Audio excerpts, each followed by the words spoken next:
Olá, sejam todos muito bem-vindos ao Memórias Teatrais, uma série de podcast composta por 6 episódios que vão falar da trajetória do Teatro Universitário Independente, mais conhecido como TUI. Eu me chamo Jason Sommer e sou integrante do Espaço Cultural Victório Fachin e vou estar aqui conduzindo essa jornada histórica por esses podcasts. É importante lembrar que essa série de podcast faz parte do projeto Memórias Teatrais, o legado do TUI, que realizou ações de resgate, preservação, sistematização e compartilhamento da história do Teatro Universitário Independente, que é um dos grupos mais antigos em atividades contínuas no estado do Rio Grande do Sul, com mais de 60 anos de trajetória. E nesses 6 episódios, vamos falar de toda essa história, ou pelo menos dos pontos principais de cada período.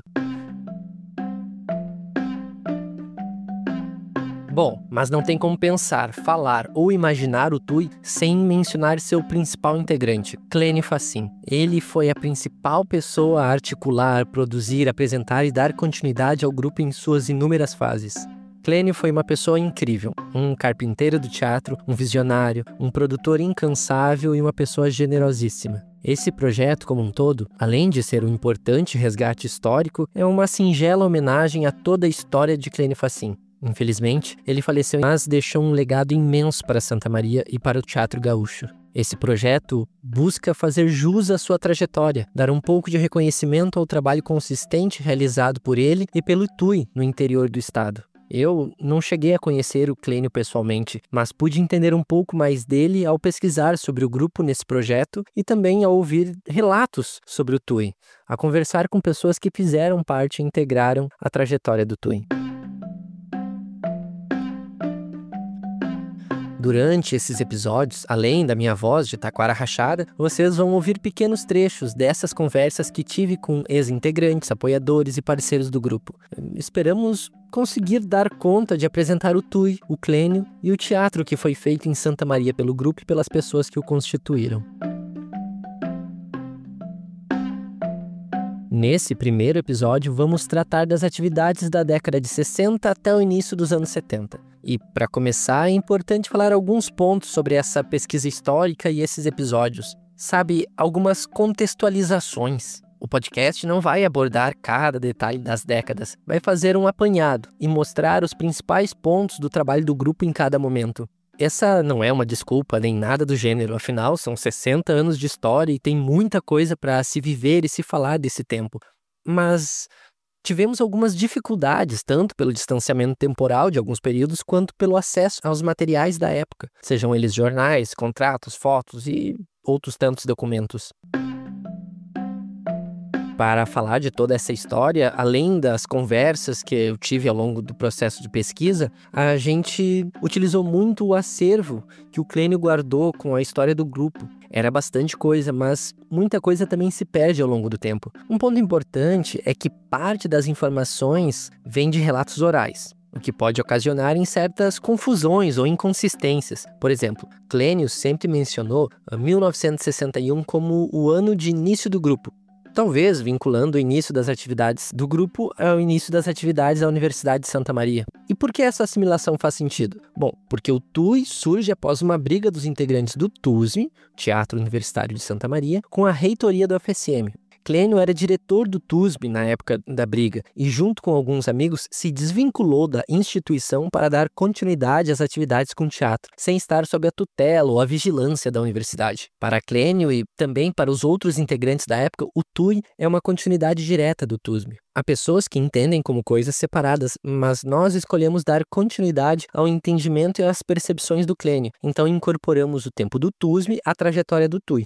E por que, mesmo assim, o ano de 61 não faz sentido com o início do TUI? Porque o TUSM só surgiu em 62. Mas logo a gente vai falar melhor sobre isso em ordem cronológica para tentar desalinhar esses nós, tentar elucidar alguns desses pontos. Vale lembrar também que no meio da década de 60, os militares tomaram o poder de assalto em um golpe de Estado. Santa Maria, como cidade militarista que é, teve o seu quinhão de repressão. O TUSM foi fechado em 64 e seus integrantes foram fazer teatro, protesto e resistência no porão da USE, a União Santamariense dos Estudantes. Os órgãos institucionais que poderiam ter guardado documentos ou materiais sobre o período, não tem um arquivo, um acervo organizado sobre esse momento. Ou pelo menos nós não tivemos acesso a ele, né? Acho que agora, depois de tudo isso, podemos começar de fato. Afinal, até aqui foi tudo um contexto. Vamos pelo início. Lá no início de 1960, mais precisamente em dezembro de 60, é fundada a USM, Universidade de Santa Maria, a primeira universidade do interior do estado. E logo em seguida, os estudantes se organizam e criaram a FEUSM, Federação dos Estudantes da Universidade de Santa Maria, em 1961. Com isso, algumas iniciativas foram tomadas para dar conta das mobilizações que a classe universitária tinha na época, e uma delas foi a criação de um grupo de teatro composto por estudantes. Além disso, outra importante mobilização foi a construção de uma sala de apresentações. Santa Maria sempre teve um forte movimento teatral amador e, naquele momento, um jovem ensaiador vinha se destacando em meio às produções locais. Ele, então, foi convidado a ser o primeiro diretor artístico do teatro universitário. Esse era Pedro Freire Júnior. Em abril de 62, a Sala de João Belém é inaugurada e Freire discursa anunciando as atividades vindouras do grupo. Aqui tem um outro ponto para falar. Essas são as primeiras informações que achamos sobre o TUSM, muitas vezes mencionado apenas como TU, Teatro Universitário. Não encontramos registros dessa época com a participação de Clênio no grupo, nem como ator, diretor ou mesmo colaborador. O primeiro registro que achamos da participação dele é de 1967. Então, nesse momento, a figura que mobiliza o grupo era Freire Júnior. E aqui entra outro nó histórico, um desencontro de algumas informações. Enquanto o Clênio fala sobre o TUSM, o Freire falava sobre o TU, como se os dois grupos fossem coisas separadas. Mas olhando os registros de jornais da época, entendemos que eram o mesmo grupo, só que em períodos diferentes. Freire fica à frente do grupo até 1964 e Clênio inicia o seu envolvimento a partir de 67. É importante falar um pouco, mesmo que brevemente, sobre Pedro Freire Júnior, comumente conhecido apenas como Freire. Ele foi uma figura importantíssima do movimento teatral de Santa Maria, que, sem dúvida, merece uma pesquisa sobre sua vida. Durante sua trajetória, ele montou 99 espetáculos e faleceu em 2007, pouco antes de estrear sua 100ª montagem. Freire fundou Presença. Lá em 1965, 66, o Presença foi um grupo teatral amador com constante atuação na cidade e que conseguia ficar 2, 3, 4 semanas em temporadas, sempre com público. Às vezes mais, muitos dias de casa lotada, mas às vezes com um pouco menos de pessoas. Diferente do Clênio, que vivia de teatro, Freire fazia o teatro por amor, um amador no sentido em que amava o que fazia. Bom, fechamos esse parênteses e voltamos ao TUSM. O primeiro espetáculo montado pelo Teatro Universitário foi Eles Não Usam Black Tie, de Gianfrancesco Guarnieri, que se apresentou em maio de 62 e fez uma temporada de apresentações de 2 semanas. Uma segunda temporada foi realizada em setembro. Em outubro do mesmo ano, o grupo estreia sua segunda montagem. O texto escolhido foi A Margem da Vida, de Tennessee Williams. Vale mencionar que, ainda em 62, o grupo fez sua primeira viagem para se apresentar fora de Santa Maria. Em novembro, apresentou Eles Não Usam Black Tie em Pelotas e Rio Grande. Com uma grande mobilização produzida pelos movimentos estudantis, o Teatro Universitário é convidado a apresentar seus espetáculos em diversos locais, dentro e fora do Brasil. Isso acaba não acontecendo tanto por conta de algumas complicações. Uma delas foi o golpe militar de 64. Junto com isso, a Sala João Belém também foi fechada e o Teatro Universitário, junto com seus integrantes, fez da sede da USE o seu reduto de resistência. Lá aconteceu uma série de mobilizações pela manutenção desse movimento cultural da cidade. Freire Júnior acaba dirigindo o pessoal da USE em espetáculos teatrais. Ali, em meio a toda aquela efervescência, a USE acaba realizando espetáculos ou movimentações. Uma dessas é Vinícius 3D, Amor, Vida e Morte, que ocorre pela USE, pela União Santamariense de Estudante, através do seu grupo de teatro da época, o TUSE, Teatro da União Santamariense de Estudantes. Esse é o espetáculo em que Clênio considera como seu primeiro espetáculo, pelo menos o que ele coloca em alguns documentos como o primeiro espetáculo do TUI. Acho que aqui cabe um parênteses. O Clênio e o Freire tinham uma prática de misturar a sua trajetória pessoal com os grupos do qual eles faziam parte ou que eram os principais mobilizadores. O Freire considerava o Eles Não Usam Black Tie como parte do repertório do Presença, e o Clênio considerava o Vinícius 3D como parte do repertório do TUI, mesmo não sendo do TUI, sendo vinculado à USE. E isso faz com que esse período seja um pouco complicado de entender, mas olhando com um certo cuidado, nos parece agora que o Vinícius 3D, que está vinculado ao TUSE, foi os primeiros passos de Clênio no teatro. Ali nos anos 64, 65, 66, a mobilização ocorre essencialmente nos porões da USE. Indo para o ano de 67, então, com uma nova leva de estudantes, a vontade de fazer teatro se reacende no movimento universitário vinculado ao FSN. Os jovens então se organizam para reabrir a Sala João Belém e reativar o teatro universitário. A sala precisa de reformas e reparos básicos que foram feitos pelos próprios estudantes. Clênio conseguia algum suporte de seu pai, o senhor Victório Facim, também por conta da ferragem que ele tinha, a Casas Orestes. Mas a primeira montagem dessa reabertura é o espetáculo Figueira do Inferno, de Juraci Camargo, sob a direção de Jomar Cunha e com Clênio no elenco. Em 68, o TUSME realiza 2 montagens. A primeira é Vestir os Nus, texto de Luiz de Pirandello, com direção de Clênio Facim. A segunda montagem, podemos dizer que foi a mais icônica do grupo, e era Arena Conta Zumbi. Essa, quem fala agora, é Ana Maria.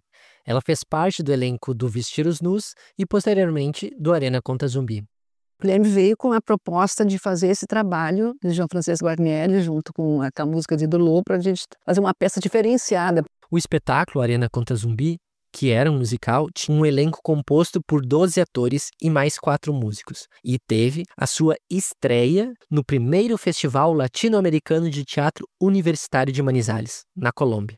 No ano anterior, o grupo havia sido convidado para participar desse festival e, durante 68, optou por levar o texto de Guarnieri e Boal como representação do seu trabalho. Com isso, o TUSME leva até o festival uma comitiva bem grande, composta por cerca de 24 pessoas, entre alunos e professores. Na época, esse fato foi visto como imprudente e bem criticado pela mídia local.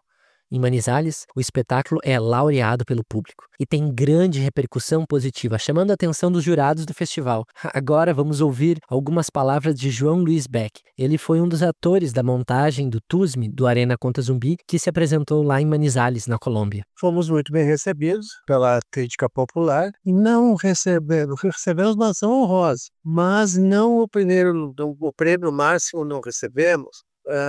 Me recordo assim, de algumas cenas, aplausos em cena aberta. É importante mencionar que o júri tinha um belo gabarito. Ele era composto por Pablo Neruda, Miguel Ángel Asturias e Jacques Lang. Me desculpem as pronúncias, por favor, mas esses eram nomes conhecidos e importantes no qual Clênio sempre mencionaria ao citar o espetáculo e essa época do TUSME.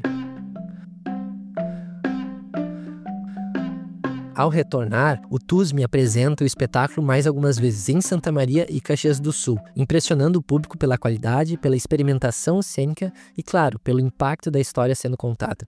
Eu assisti a montagem do Arena. Foi lá no Cinema Imperial. Foi muito bonito, bonita, mano. Foi a segunda montagem no Brasil. Agora que remontaram de novo lá no Rio, parece. Esse depoimento é de Luiz Carlos Grassi, mas logo a gente fala melhor dele. O grupo recebeu inúmeros convites de circulação, mas os planos tiveram que mudar, porque em dezembro de 68 ocorreu o ato institucional número 5, que gerou mais atrito e divergências com a instituição e com os militares. Durante o ano de 69, os integrantes do TUSME se desentendem com a universidade, tanto por questões políticas quanto pela gestão da Sala João Belém. A chapa que ganhou o DCE era mais alinhada às repressões e o conservadorismo dos militares, e o reitor, junto com o DCE, optam por fechar a Sala João Belém. Clênio sempre mencionou que havia conseguido um valor para que o teatro fosse reformado, que a Sala João Belém tivesse melhores equipamentos, melhores condições, mas que o reitor e o DCE não quiseram. Preferiram transformar o teatro numa boate, e assim foi feito. Ocorreu, então, um rompimento com a instituição. Clênio e os remanescentes do grupo dão continuidade ao trabalho teatral e criam o TUI, Teatro Universitário Independente. Durante a pesquisa, Luiz Carlos Grassi, um amigo do Clênio e pessoa bem importante para o TUI, principalmente nos anos posteriores à ruptura, ao rompimento com a UFSM, menciona que no período do Arena, o Clênio já falava do grupo como sendo TUI. Olha, concretamente, ainda não encontramos nenhum registro disso, mas é bem possível que já houvesse essa intenção de ruptura com a UFSM. Clênio sempre foi um visionário, um trabalhador pragmático, buscando formas de dar continuidade ao trabalho. Grassi menciona que Clênio sempre quis manter o universitário no nome, por alguns motivos. Um deles era porque o universitário na época chamava atenção, chamava público, segundo ele mesmo dizia. Um outro porque parte do público-alvo da quem eles apresentavam era o público universitário. Outra porque quem constituía os atores eram universitários. Por mais que o Clênio já estava se afastando da UFSM, já formado, ele ainda dialogava muito com a universidade, mesmo tendo esse atrito. Agora, trabalhando de forma independente, Clênio já não tinha que se preocupar com as amarras ou os impedimentos que a universidade poderia impor ao seu trabalho. Vamos aproveitar então esse marco da ruptura entre o TUSM e a universidade e esse momento de criação do TUI para encerrar esse episódio. Espero que vocês tenham gostado e que nos acompanhem nos próximos capítulos dessa nossa jornada. Muito obrigado pela presença, muito obrigado pela atenção e nos vemos em breve. Até mais! Edição de áudio Edson K, Rádio Armazém. Esta obra foi realizada com recursos da Lei Complementar número 195 de 2022, Lei Paulo Gustavo.